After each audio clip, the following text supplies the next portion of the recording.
ख़वातीन के लिए बेपर्दगी के 14 नुकसानात। नुकसान नंबर 1, बेपर्दगी अल्लाह ताला से बगावत है। बेपर्दगी जाहिलियत और मगरबी तहज़ीब की तकलीद है। नुकसान नंबर 3, बेपर्दा औरत का तोहमत से बचना मुश्किल है। बेपर्दा औरत का नस्ब और आबरू की कोई हिफाजत ही नहीं। औरत का बेपर्दा होना हया की कमी की दलील है। बेपर्दा औरत लोगों को बुरी नज़रों का निशाना बनाती है। बदनज़री के ये जहरीले तीर औरत के जिस्म और रूह को छलनी कर देते हैं। बेपर्दा औरत अल्लाह ताला की गैरत को ललकारने वाली है।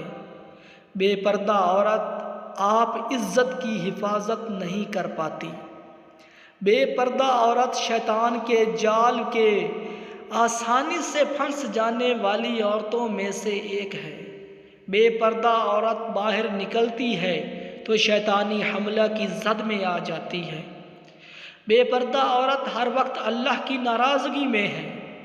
बेपर्दा औरत पूरे मुआशरे और माहौल को ख़राब करने में बराबर की शरीक है।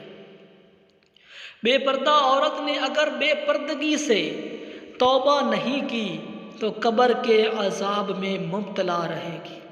तो प्यारे भाइयों, मेहरबानी फ़रमाएं, जिनकी बहनें पर्दा नहीं करती, माएँ पर्दा नहीं करती, उनके पर्दे का इंतज़ाम करें। अल्लाह ताला आपकी मदद फ़रमाए।